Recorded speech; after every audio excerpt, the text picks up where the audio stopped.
El libro de Urantía. Advertencia al lector. El libro de Urantía se encuentra actualmente en proceso de retraducción del original inglés. La presente edición incluye 2 partes totalmente traducidas de nuevo: el prólogo y la parte 4, la vida y enseñanzas de Jesús.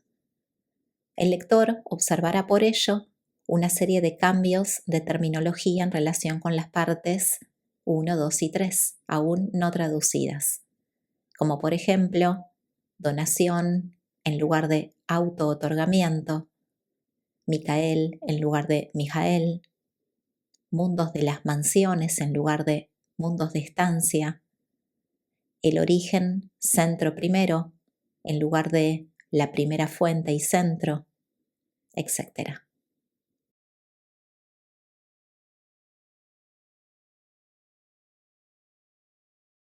Parte 3. La historia de Urantía. Estos documentos fueron patrocinados por un cuerpo de personalidades del universo local por mandato de Gabriel de Salvington. Capítulo 68. Los albores de la civilización. Aquí comienza la narración de la prolongadísima lucha progresiva de la especie humana a partir de una condición poco mejor que la existencia animal, a través de las edades intermedias y hasta los tiempos recientes, cuando una civilización real, aunque imperfecta, había evolucionado entre las razas superiores del género humano. La civilización es una adquisición racial, no es biológicamente inherente.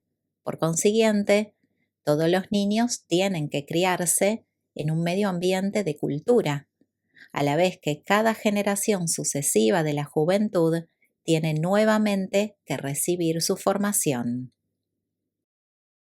Las cualidades superiores de la civilización, científicas, filosóficas y religiosas, no se transmiten de una generación a otra por herencia directa. Estos logros culturales se preservan únicamente mediante la conservación ilustrada de la herencia social. Los maestros de Dalmatia iniciaron la evolución social de tipo cooperativo y durante 300.000 años se educó al hombre en el concepto de las actividades de grupo. El hombre azul, sobre todo, se benefició con estas primeras enseñanzas sociales. El hombre rojo, hasta cierto grado, y el hombre negro menos que el resto. En tiempos más recientes, las razas amarilla y blanca han presentado el desarrollo social más avanzado de Urantía. 1. La socialización protectora. Cuando se los sitúa en estrecho contacto, los hombres suelen aprender a gustarse mutuamente. Pero el hombre primitivo no rebosaba naturalmente del espíritu de la fraternidad, ni del deseo de contacto social con sus semejantes. Más bien, aprendieron las razas primitivas, por triste escarmiento, que la unión hace la fuerza. Y es esta falta de atracción fraterna natural la que actualmente estorba a la realización inmediata de la hermandad del hombre en Urantía. Pronto, la asociación llegó a ser el precio de la supervivencia. El hombre solo quedaba indefenso, a no ser que llevara la marca tribal que atestiguaba que pertenecía a un grupo que se vengaría indudablemente de todo asalto que se le hiciera. Incluso en la época de Caín resultaba fatal salir solo, sin llevar la marca de algún tipo de asociación. La civilización se ha convertido en el seguro del hombre contra la muerte violenta. En tanto, se paga la prima por la sumisión a las numerosas exigencias de las leyes de la sociedad. La sociedad primitiva, de este modo, se fundó sobre la reciprocidad de la necesidad y sobre el incremento de seguridad por asociación. Y la sociedad humana viene evolucionando en ciclos de edades como resultado de este temor al aislamiento y mediante la cooperación reacia. Los seres humanos primitivos no tardaron en aprender que los grupos son inmensamente mayores y más fuertes que la mera suma de cada una de sus unidades individuales. 100 hombres unidos y trabajando al unísono pueden mover una piedra bien grande. Una veintena de guardianes de la paz bien adiestrados pueden mantener a raya una turba enfurecida.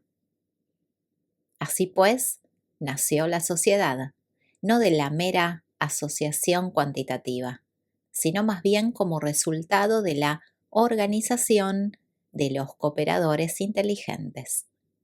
La cooperación, no obstante, no es un rasgo natural del hombre. Este aprende a cooperar al principio por el miedo y luego porque descubre más adelante que resulta muy beneficioso para sortear las dificultades del tiempo y para protegerse de los presuntos peligros de la eternidad. Los pueblos que tempranamente se organizaron así, en una sociedad primitiva, llegaron a tener más éxito al enfrentarse a la naturaleza, así como al defenderse contra sus semejantes. Disponían de mayores posibilidades de supervivencia. Por ende, la civilización en Urantía ha progresado ininterrumpidamente a despecho de sus múltiples reveses. Debido únicamente al incremento del valor de la supervivencia por asociación, los múltiples desaciertos del hombre, hasta este momento, no han podido frenar ni destrozar la civilización humana. El hecho de que la sociedad cultural contemporánea sea un fenómeno relativamente reciente está bien demostrado en la supervivencia actual de las condiciones sociales primitivas que caracterizan a los aborígenes australianos y a los bosquimanes y pigmeos de África. Entre estos pueblos atrasados se puede observar un poco de la hostilidad primitiva de los grupos, el recelo personal y otros rasgos sumamente antisociales que fueron tan propios de todas las razas primitivas. Estos miserables restos de los pueblos no sociales de los tiempos antiguos dan elocuente testimonio del hecho de que la tendencia individualista natural del hombre no pueda competir efectivamente con las organizaciones y asociaciones más potentes y poderosas de la progresión social. Estas atrasadas y recelosas razas antisociales que hablan un dialecto diferente a 60 u 80 kilómetros de distancia entre sí, ejemplifican en qué clase de mundo estaríais viviendo actualmente de no ser por la enseñanza combinada del séquito corpóreo del príncipe planetario y las labores posteriores del grupo de elevadores raciales adánicos. La locución moderna volver a la naturaleza es un delirio de la ignorancia, una creencia en la realidad de una edad de oro pasada que es ficticia.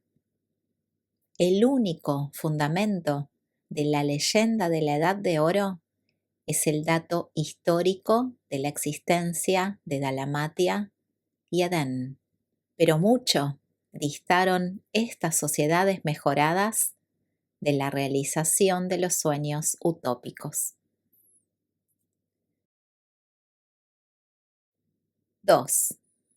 Los factores del progreso social. La sociedad civilizada es el resultado de los primeros esfuerzos del hombre para sobreponerse a la aversión que tenía al aislamiento. Pero lo antedicho no necesariamente indica el afecto mutuo.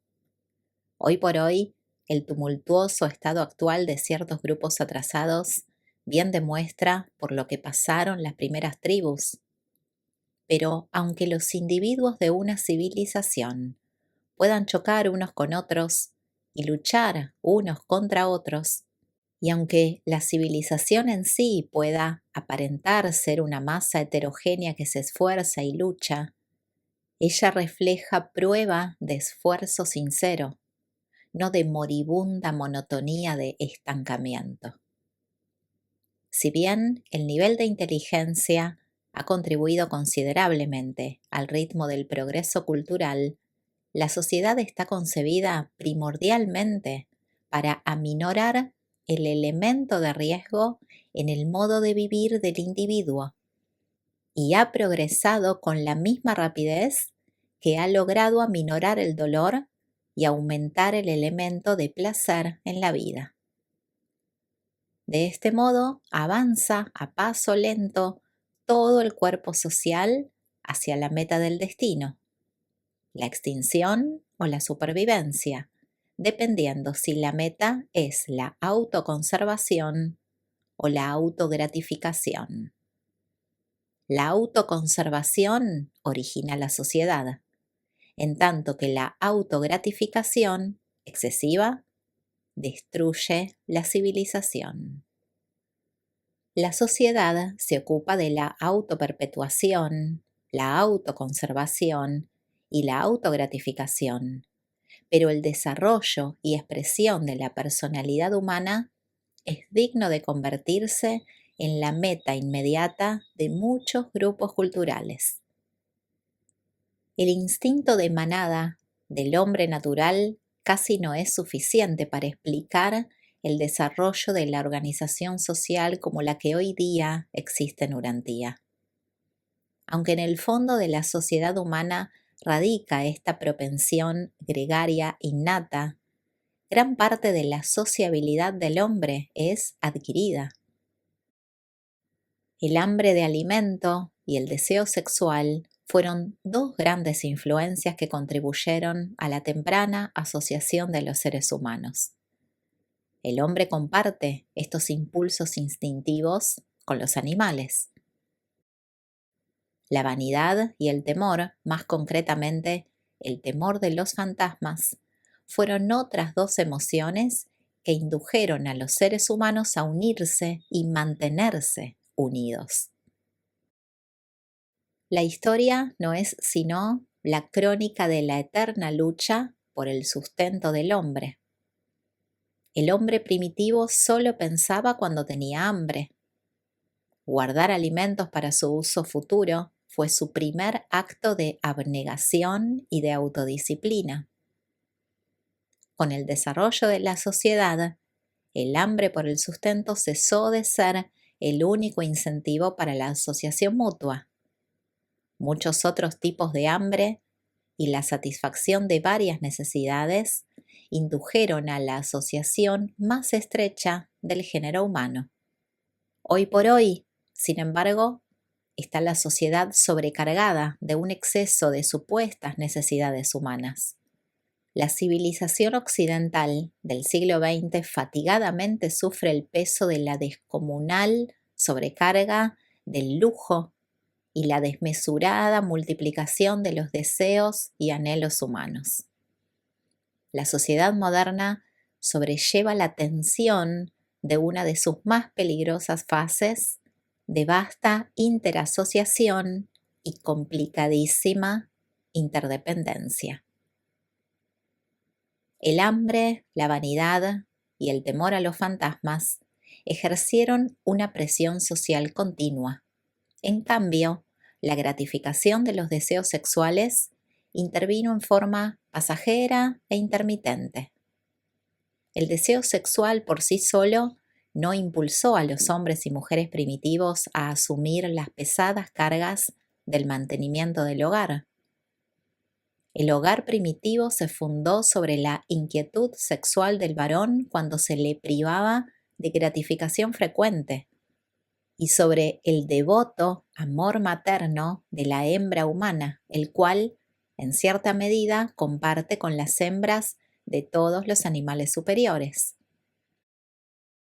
La presencia de un recién nacido desvalido determinó en un principio la diferenciación de las actividades del hombre y de la mujer.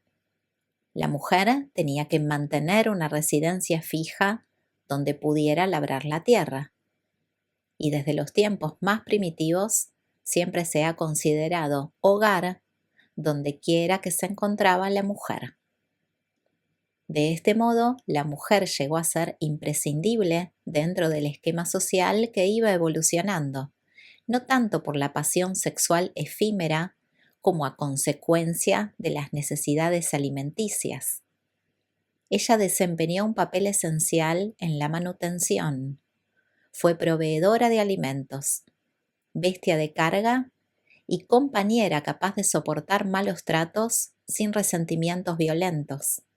Y además de todas estas características deseables, era un medio de gratificación sexual siempre a disposición. Casi todo lo que es de valor duradero en la civilización tiene sus raíces en la familia. La familia fue el primer grupo pacifista fructuoso, pues en él aprendían el hombre y la mujer a adaptar sus antagonismos y al mismo tiempo a enseñar a sus hijos a ir en pos de la paz. La función del matrimonio en la evolución es afianzar la supervivencia de la raza, no solo obtener la felicidad personal. La autoconservación y la autoperpetuación son los verdaderos fines del hogar. La autogratificación es incidental y no esencial, salvo como incentivo para garantizar la unión sexual. La naturaleza exige la supervivencia, pero las artes de la civilización continúan aumentando los placeres del matrimonio y las satisfacciones de la vida familiar. Si se amplía la vanidad para incluir el orgullo, la ambición y el honor, entonces se puede discernir no solamente cómo estas propensiones contribuyeron a la formación de las asociaciones humanas, sino, además, cómo también mantienen unidos a los hombres, puesto que tales emociones son vanas sin espectadores ante quienes hacer ostentación. Al poco tiempo, la vanidad se relacionó con otras emociones e impulsos que requerían un foro social donde exhibirse y satisfacerse. Este grupo de emociones dio origen a los comienzos primitivos de todo arte, ceremonial y todas las formas de juegos deportivos y torneos. La vanidad contribuyó sobremanera al nacimiento de la sociedad, pero en el momento de estas revelaciones, los empeños errados de una generación vanagloriosa amenazan con dar al traste con toda la complicada estructura de una civilización sumamente especializada. Hace mucho tiempo que el deseo del placer reemplazó al deseo del sustento. Los fines sociales legítimos de la autoconservación se están transformando aceleradamente en viles y amenazadoras formas de la autogratificación. La autoconservación edifica la sociedad. La autogratificación desenfrenada indefectiblemente destruye la civilización. 3. La influencia socializadora del temor a los fantasmas. Los deseos primitivos produjeron la sociedad original, pero el temor a los fantasmas la mantuvo íntegra y le dio a su existencia un aspecto extrahumano. El temor común tuvo un origen fisiológico. El temor al dolor físico, al hambre no satisfecha o alguna calamidad terrenal. Pero el temor a los fantasmas era una clase nueva y en cierta forma sublime del terror. El soñar con fantasmas probablemente fue el factor individual más grande en la evolución de la sociedad humana. Aunque la mayoría de los sueños perturbaba sobremanera a la mente primitiva, el sueño fantasmal de hecho aterrorizó a los hombres primitivos, induciendo a estos soñadores supersticiosos a tomarse en brazos, dispuestos a asociarse seriamente para la protección mutua contra los peligros imaginarios, vagos e invisibles del mundo de los espíritus. El sueño fantasmal constituye una de las primeras diferencias que aparecieron entre la mente animal y la humana. Los animales no visualizan la supervivencia después de la muerte. Con excepción de este factor fantasmal, se fundó toda la sociedad sobre necesidades fundamentales e impulsos biológicos básicos. Sin embargo, el temor a los fantasmas introdujo un nuevo factor en la civilización, un temor que trasciende las necesidades elementales del individuo y que se eleva aún mucho más allá de las luchas por mantener el grupo. El pavor por los espíritus de los difuntos idos sacó a la luz una nueva y asombrosa forma de miedo, un pasmoso y poderoso terror que fustigó los órdenes sociales poco rigurosos de las edades primitivas para hacerlos más estrictamente disciplinados y mejor controlados que los de los tiempos antiguos. Esta superstición sin sentido, un poco de la cual aún persiste, preparó las mentes de los hombres mediante el temor supersticioso de lo irreal y lo sobrenatural para el descubrimiento posterior del temor al Señor, que es el comienzo de la sabiduría. Los temores infundados de la evolución están concebidos para sustituirse por la admiración reverente a la deidad, inspirada por la revelación. El primer culto del temor a los fantasmas llegó a ser un lazo social fuerte, y desde aquel día remoto, la humanidad continúa afanándose en variada medida por la consecución de la espiritualidad. El hambre y el amor atrajeron a los hombres a unirse. La vanidad y el temor a los fantasmas los mantuvieron unidos. Pero estas emociones solas, sin influencia de las revelaciones pacificadoras, no son capaces de soportar la tensión de las sospechas e irritaciones de las interasociaciones humanas. Sin ayuda de las fuentes superhumanas, la tensión de la sociedad estalla al alcanzar ciertos límites, y estas mismas influencias de la movilización social, el hambre, el amor, la vanidad y el temor, conspiran para sumir a la humanidad en la guerra y en el derramamiento de sangre. La tendencia pacifista de la raza humana no es una dotación natural. Se deriva más bien de las enseñanzas de la religión revelada, de la experiencia acumulada de las razas progresivas, pero aún más de las enseñanzas de Jesús, el príncipe de la paz. 4. La evolución de las costumbres establecidas. Todas las instituciones sociales modernas surgen de la evolución de las costumbres primitivas de vuestros antepasados salvajes. Las convenciones de hoy son las costumbres modificadas y ampliadas de ayer. El hábito es para el individuo lo que la costumbre es para el grupo. Y las costumbres de los grupos, con el tiempo, se convierten en tradiciones folclóricas o tribales, las convenciones de las masas. Todas las instituciones de la sociedad humana actual tienen su humilde origen en estos remotos comienzos. Debe tenerse presente que las costumbres establecidas se originaron al esforzarse por adaptar la vida en grupo a las condiciones de la existencia en masa.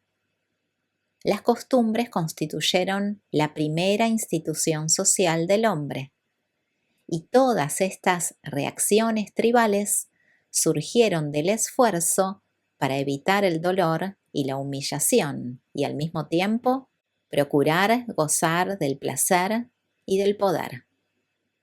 El origen de las tradiciones folclóricas, tal como el origen de las lenguas, es siempre inconsciente y no intencionado, y por tanto, siempre amortajado en misterio.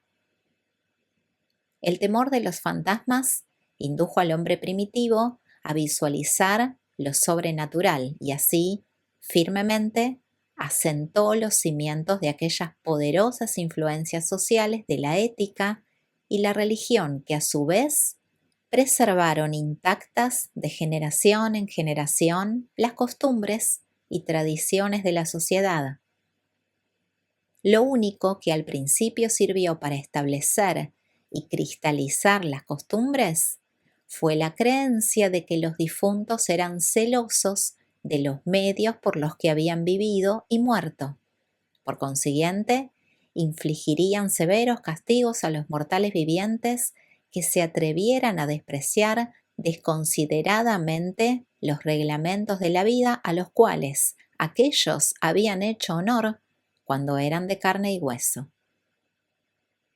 Todo lo antedicho queda mejor ilustrado por la reverencia que la raza amarilla tiene presentemente por sus antepasados.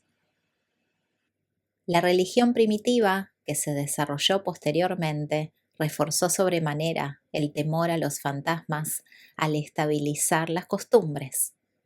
Sin embargo, la civilización en avance viene liberando en creciente escala a la humanidad del cautiverio del temor y de la esclavitud de la superstición.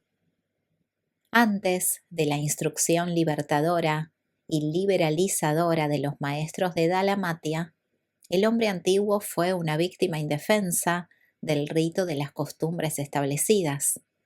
Un interminable ceremonial aprisionaba al salvaje primitivo. Todo lo que hacía desde que despertaba por la mañana hasta la hora de dormirse en su caverna por la noche, lo hacía en cierta forma prescrita, de acuerdo con las tradiciones de la tribu. Fue esclavo de la tiranía de la usanza. Su vida no contuvo nada libre, espontáneo ni original. No hubo progreso natural hacia una existencia superior, mental, moral o social. La costumbre tuvo al hombre primitivo en su puño férreo. El salvaje fue un verdadero esclavo de la usanza, pero de cuando en cuando han surgido aquellas variaciones de la norma que se atrevieron a inaugurar nuevos modos de pensar y métodos mejorados de vivir. No obstante, la inercia del hombre primitivo constituye el freno de seguridad biológica contra una precipitación demasiado repentina al ruinoso desequilibrio de una civilización que avanza con demasiada rapidez. Sin embargo, estas costumbres no son un mal incondicional. Su evolución debe continuar. Es casi fatal para la supervivencia de la civilización emprender su modificación global mediante la revolución radical. La costumbre ha sido el hilo de continuidad que ha mantenido unida la civilización. El camino de la historia humana está atestado de restos de costumbres descartadas y prácticas sociales obsoletas, pero no ha perdurado ninguna civilización que haya abandonado sus costumbres establecidas, salvo para adoptar costumbres mejores y más adecuadas. La supervivencia de una sociedad depende principalmente de la evolución progresiva de sus costumbres. El proceso de la evolución de las costumbres surge del deseo de experimentación. Se proponen nuevas ideas. Sobreviene la competencia. Una civilización progresiva abraza la idea progresiva y perdura. El tiempo y las circunstancias finalmente seleccionan el grupo más apto para la supervivencia. Pero lo anterior no implica que cada uno de los cambios aislados en la composición de la sociedad humana haya sido para el bien. No, claro que no, pues ha habido muchos, pero muchos retrocesos en la prolongada lucha progresiva de la civilización de Urantía. 5. Las técnicas de la tierra. Las artes de la manutención. La tierra es el escenario de la sociedad. Los hombres son los actores. El hombre ha de adaptar constantemente su forma de actuar para ajustarse a las condiciones de la tierra. La evolución de las costumbres depende siempre de la relación hombre-tierra. Lo antedicho es cierto, a pesar de lo difícil que sea discernirlo.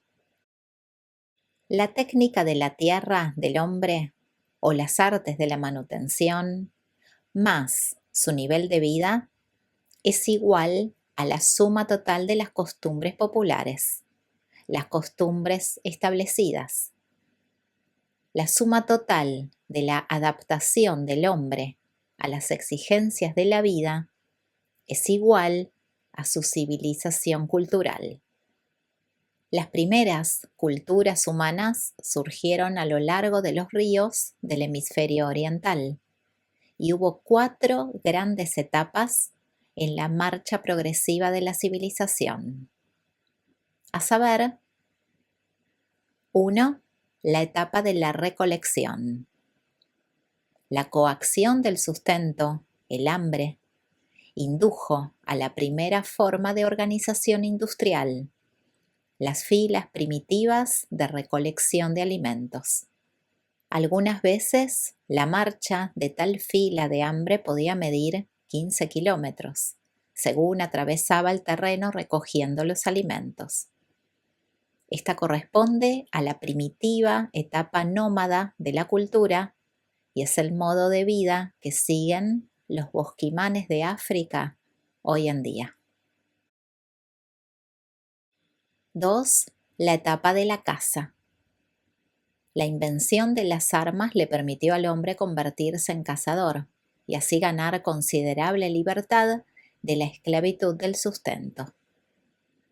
Un andonita listo que se había magullado gravemente el puño en combate encarnizado redescubrió el concepto de emplear un palo largo a manera de brazo y una piedra dura atada a la punta con fibras a manera de puño. Muchas tribus, independientemente, hicieron descubrimientos de esta índole, y estas distintas formas de martillos representaron un gran paso de avance en la civilización humana. Hoy en día, algunos aborígenes australianos no han progresado mucho más allá de esta etapa.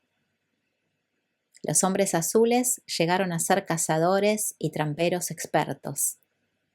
Cercando las aguas de los ríos, apresaban abundante pescado y desecaban el excedente para el invierno. Muchas formas de ingeniosos cepos y trampas se empleaban para atrapar las presas, pero las razas más primitivas no cazaban los animales grandes. 3. La etapa del pastoreo.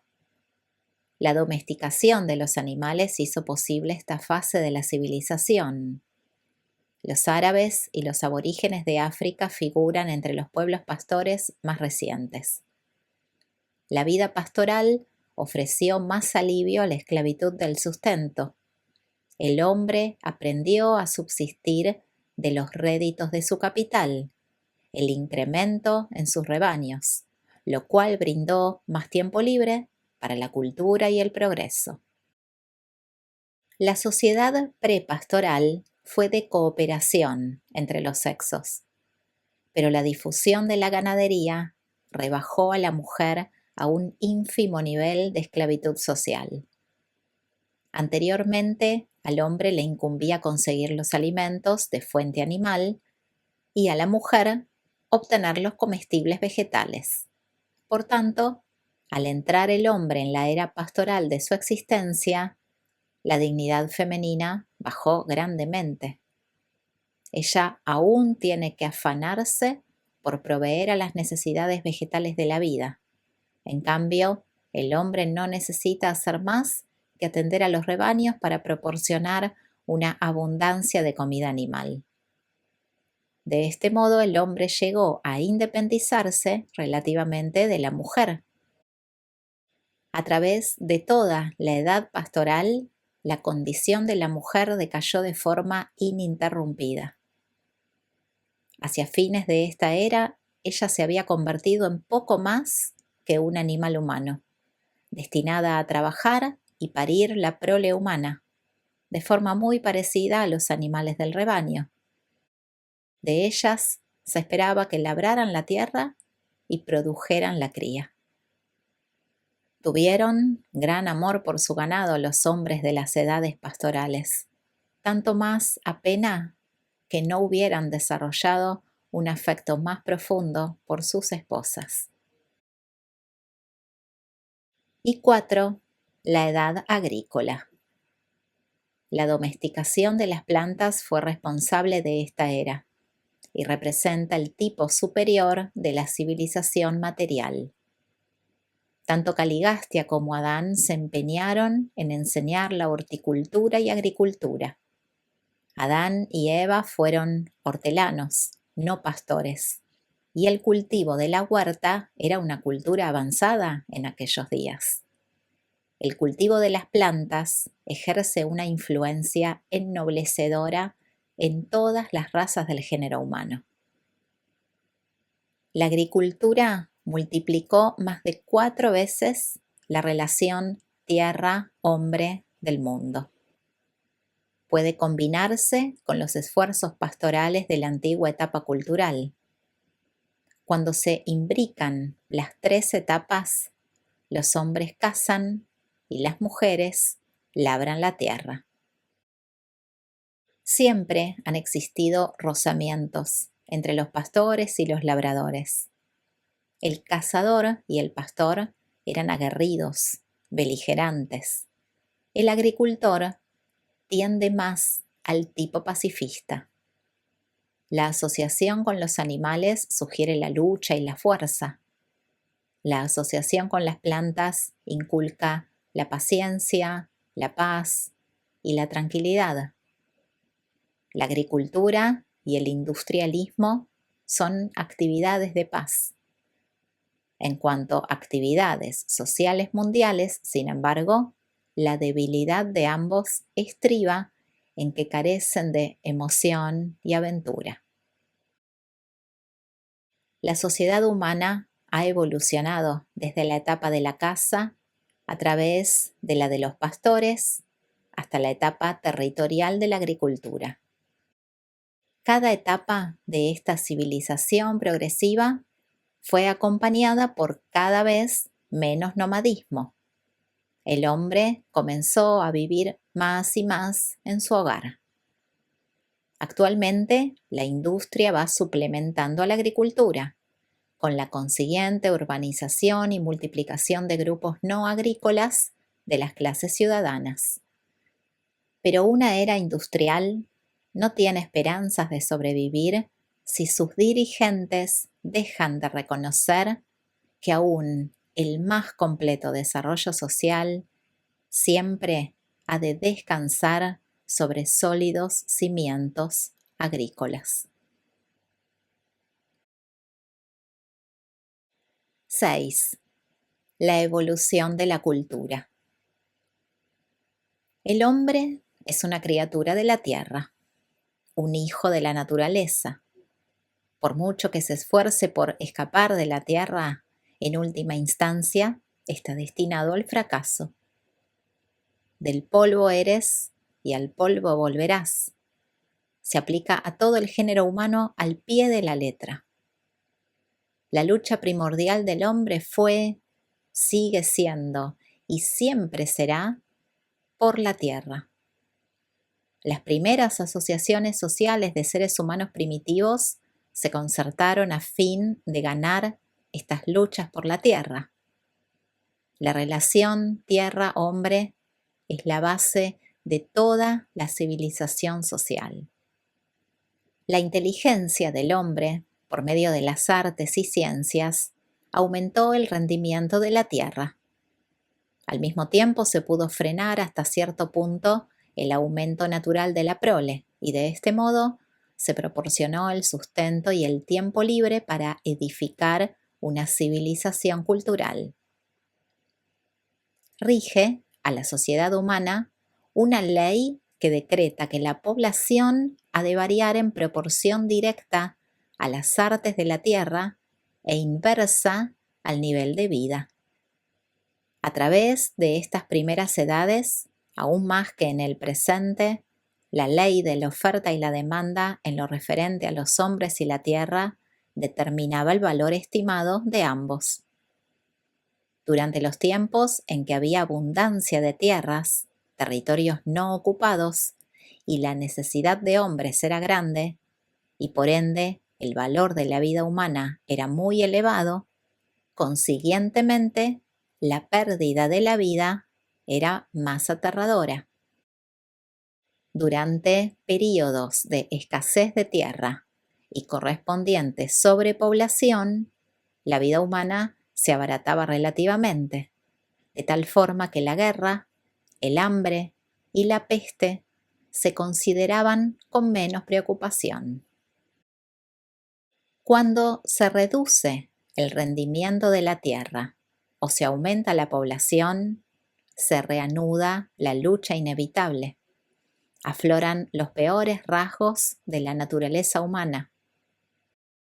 La mejora en el rendimiento de la tierra, el desarrollo de las artes mecánicas y la reducción de la población tienden a fomentar el desarrollo del mejor aspecto de la naturaleza humana. La sociedad primitiva desarrolla los elementos no especializados del género humano.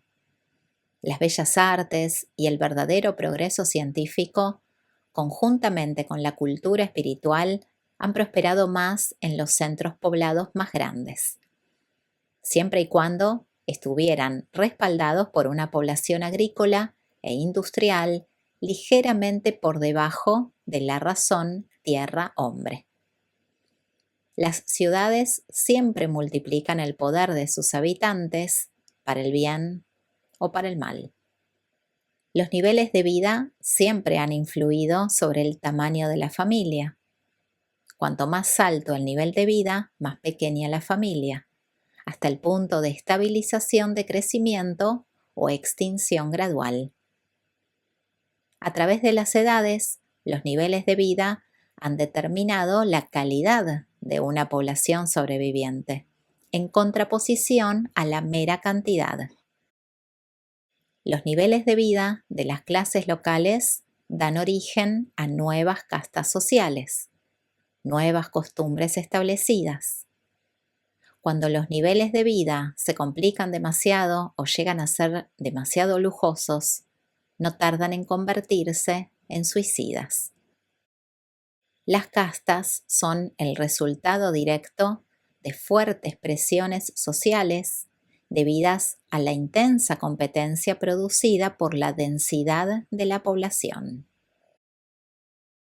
Las primeras razas a menudo recurrieron a prácticas destinadas a restringir la población.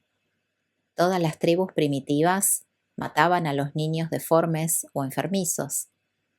A las recién nacidas las mataban frecuentemente antes de la época de la compra de las mujeres para esposas. Algunas veces se estrangulaban los hijos al nacer, pero el método predilecto era el del abandono. El padre de gemelos solía insistir en que se matara uno de los dos, pues se creía que los alumbramientos múltiples resultaban de la magia o de la infidelidad. En general, sin embargo, a los gemelos del mismo sexo se les perdonaba la vida. Aunque casi fueron universales, estos tabúes acerca de los gemelos nunca formaron parte de las costumbres establecidas de los andonitas. Estos pueblos siempre consideraron a los gemelos como augurios de buena suerte. Muchas razas aprendieron la técnica del aborto, y esta práctica llegó a ser muy común después de establecerse el tabú del parto entre las solteras. Durante mucho tiempo fue costumbre que una joven soltera diera muerte a su prole, pero entre los grupos más civilizados, estos hijos ilegítimos pasaban a la tutela de la madre de la joven. Muchos clanes primitivos fueron virtualmente exterminados por la práctica del aborto y el infanticidio. No obstante, a pesar de los dictados de las costumbres, se destruían muy pocos niños que ya habían sido amamantados, ya que el afecto materno es demasiado fuerte. Aún en el siglo XX perduran restos de estos controles primitivos de la población. Existe una tribu en Australia cuyas madres se niegan a criar a más de 2 o 3 hijos. No hace mucho tiempo, una tribu caníbal se comía cada 5.º hijo que naciera. En Madagascar, algunas tribus siguen destruyendo todos los niños nacidos en ciertos días aciagos, lo cual resulta en la muerte de alrededor de 25% de todos los recién nacidos. Desde la perspectiva mundial, la sobrepoblación no ha sido nunca un problema grave en el pasado. Pero si disminuyen las guerras y la ciencia va controlando en creciente escala todas las enfermedades humanas, puede llegar a ser un grave problema en un futuro próximo. En tal momento se someterá a prueba la sabiduría de los mandatarios del mundo. ¿Tendrán los dirigentes de Urantía la perspicacia y la valentía para fomentar la multiplicación del ser humano medio o estable en vez de los extremos de los supernormales y los grupos cada vez mayores de subnormales? Se debe fomentar al hombre normal. Él es la espina dorsal de la civilización y la fuente de los genios mutantes de la raza. Se deberá mantener al hombre subnormal bajo el control de la sociedad. No se deben producir más de los que se requieran para atender a los niveles inferiores de la industria, aquellas tareas que requieren inteligencia por encima del nivel animal, pero de exigencias tan exiguas como para dar constancia de verdadera esclavitud y subyugación a los tipos superiores de la humanidad.